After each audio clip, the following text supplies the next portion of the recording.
Hi, I'm Jack Easthope, reg number 196363, and this is my biomechanics presentation in relation to skill acquisition, titled Overcoming Obstacles Through a Constraints-Led Approach When Coaching Olympic Weightlifting. So a constraints-led approach pioneered by Newell in 1986 suggests that constraints of the organism, task, and environment dictate coordination and control. A constraints-led approach is made up from ecological psychology and dynamic systems theory. Although for today's presentation, we will focus mostly on the constraints that belong to ecological psychology, theoreticalized by J.J. Gibson, and then the pioneered version of a constraints-led approach by Newell. So Newell's model of motor learning looked at coordination and control before enhancing skills. And he used a constraints-led approach to consider the external factors that affect the athlete from their environment, rather than just looking at the internal processing of their central nervous system. Today's presentation is specifically going to look at motor learning in relation to weightlifting. And some of the common errors that occur with weightlifting are listed on this slide. So it's really mostly about keeping a straight bar path and attaining vertical velocity. So keeping the correct spine alignment through different phases of the lift, ensuring triple extension patterns occur from the hips, knees, and ankles rather than ankles, knees, and hips, ensuring the pull works from the shoulders proximally to distally rather than pulling from the elbows, and ensuring that the displacement of the barbell and the jump is in a vertical direction rather than jumping forwards horizontally. So later on in this presentation, we will look at some of the constraints we can use with different types of equipment to help ensure we keep a vertical bar path and overcome some of these common errors. We will also look at some of the constraints within ecological psychology and how some of the misconceptions and stigma towards weightlifting can affect an athlete's intention and actions, leading to poor movement outcomes and poor skill acquisition. So ecological psychology is an embodied, situated, and non-representative approach to cognition pioneered by J.J. Gibson in the field of perception and E.J. Gibson in the field of developmental psychology. So that was taken from an article by Lobo, Heras, Iscriano, and Chavizo in 2018. So the constraints that live within ecological psychology are affordances, direct perception, also known as action-perception coupling, and Bernstein's degrees of freedom. So Newell categorized the constraints within ecological psychology into task, environment, and organismic. First and foremost, let's look at these constraints in their sections from ecological psychology and then see how these fit into Newell's categories later on. So an ecological approach processes that knowledge from the world is based upon recurrent processes of perception and action through which humans perceive affordances, opportunities for action during sports performance. Silva et al. 2013. So affordances are opportunities for action, and they have a direct link to perception. Obviously, the way we perceive something will dictate the way we act upon something, and whether we can afford it or not will also dictate the amount of intent we put towards the exercise, also influencing our perception towards the exercise. So in relation to weightlifting, some of the affordances are listed on this slide. So ensuring we use the right barbell, the right footwear, using the right platform, chalk, clothing, and bumper plates, all things that can help us afford to attempt better movement patterns and in some respects, higher levels of weight, which would lead to better power output, less power leakage, and more efficient movement patterns. Capacities themselves, so strengths, mobility, flexibility, are an affordance. If you don't have a certain level of strength, you shouldn't necessarily attempt Olympic weightlifting, so it's always good to follow some of the prerequisites.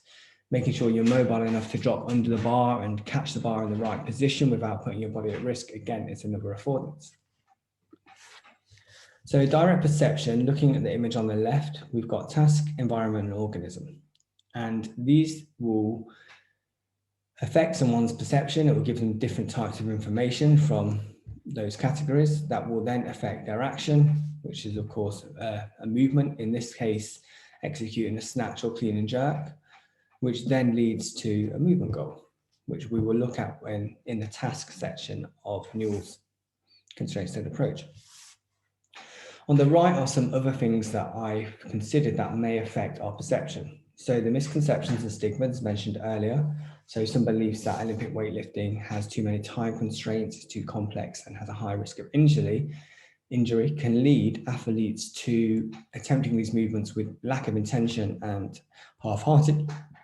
Although with the right manipulation of these constraints and the right coaching cues and feedback mechanisms, we can get rid of some of these complex ways of trying to teach these movements and get a much more smoother process. And as we do that, we can then change the misconceptions towards injury and get the athlete to put more intent into their movement, leading to better actions and outcomes. So degrees of freedom in relation to Olympic weightlifting kind of works for itself. So because you've got the derivatives, they naturally reduce degrees of freedom in the ankles and the knees to help increase the degrees of freedom in the hip. So a second pull, a shrug clean, a shrug snatch, hand cleans, hand snatches, all help focus on the hip extension part of the triple extension. This then leads to proximal to distal patterns, increase in force production and decrease in power leakage. Again, this would help with vertical velocity and a vertical bar path. I've also written down general strength and strength qualities, because we can use general strength exercises to reduce degrees of freedom, like a box squat or a rack pull, increasing movement patterns that coordinate more efficiently from the hips, knees, and then ankles, as well as we can use low load speed strength to help increase velocity, which is needed during Olympic weightlifting, even though it's high load speed strength, by chunking down movement and working with less complex movements or complex movements that need less intensity. So constraints emerge in decay, but we could also look at how other strength capabilities emerge in decay. So as a movement gets more intense, obviously the complexity increases. So we can decrease the intensity, we can increase the complexity, and then go back to increasing the complexity, hopefully with a little bit more intensity than previously before, due to our intention mentioned previously in the direct perception slide. So looking at the tasks of Olympic weightlifting. So the goal task is about displacing the barbell from A to B, from the floor to overhead, either in a snatch in one direct movement, or looking at the clean and jerk in two serial skills. We also want to lift as much weight as possible, because in competitive weight lifting, the winner of the contest is the person who can lift the most of the two lifts contested, the snatch and clean and jerk. Although in sports performance, we also want to make sure we increase strength, rate of force development, power, and in some respects, endurance, which I'll come to later. We want to ensure vertical velocity and vertical displacement. As well as the goal, we also need to look at the rules and the equipment used in relation to attaining the task of a snatch and clean and jerk of weightlifting. So let's look at the rules. So these are taken from British weightlifting, and some of them are some of your baseline rules. So making sure a hook grip is permitted, chalk can be used. In competitive weightlifting, the snatch must be executed first. Only lifters and loaders can move the bar. Bar must be released in front of the body, and the grip can be released once the bar goes past the shoulders. Another consideration towards rules is the technical model. So the most efficient movement and the most skillful movement will be as close to the technical model as possible. Of course, through attaining movement outcomes, we don't always use the exact technical model, and we can still displace the barbell vertically from A to B in a way that may be very far from the technical model. Equipment. So looking at the lady on the picture here, she's using agility poles. And what this will do, it will help with the vertical displacement and prevent the lady jumping forward, which would result in horizontal displacement of the barbell. Other pieces of equipment that can help with the lift are varied loads, weighted vests, footwear, suits, chalk, cliffs, and blocks. So a lot of the equipment category is based from affordances and direct perception and even degrees of freedom, because these constraints or with equipment are going to manipulate degrees of freedom, they're going to change the athlete's perception, and they're going to be an affordance in their own right. A couple of other pictures here. So the varying loads, we could maybe do some first pulls and second pulls with a heavy weight to then make the full movement easier when we work with a lighter weight. The cliff in front of us will stop the athlete from jumping forward, which should ensure more vertical velocity, like mentioned earlier. So using the right equipment, using these constraints and different methods of derivatives, we can then work towards the goal task without breaking as many rules or deviating too far away from the technical model. In relation to Olympic weightlifting, there's not too much in the environment that we can manipulate. So we can use derivatives to change the start position. We can make sure we use the most efficient gyms for weightlifting that allow us to drop the barbell from height if needs be, or even attempt a lift which we might fail. We might be able to control the music to drown out some sounds and white noise around us. But there's some of the physical things we can manipulate. In relation to social manipulation, we could make sure we've got in the right environment and have the right support from our peers. We could set internal in-house competitions and maybe set things like a PB board to help motivate and inspire the athletes to keep pushing and attempting heavier loads. So the quote here from Stone et al. 2006 states that weightlifters are generally mesomorphic and shorter than usual athletes at the same weight with lower body fat. So soma types, training age, strength levels, fitness and fatigue, focus and intent are all organismic constraints that we can manipulate to try and improve movement outcomes and performance characteristics.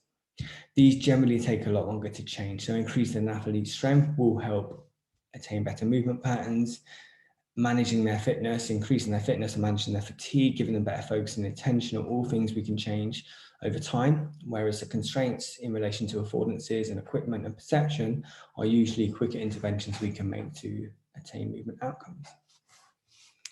So I want to finish this with a slide going back to Newell's motor learning. So through manipulation of these constraints belonging to ecological psychology, we can improve coordination and control. From here, we can start challenging our movements through external loads and unstable platforms and different positions and variations of the movement to enhance skill further.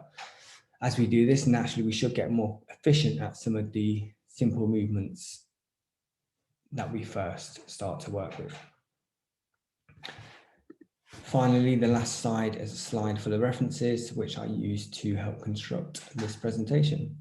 I hope you've enjoyed it. Many thanks. Goodbye.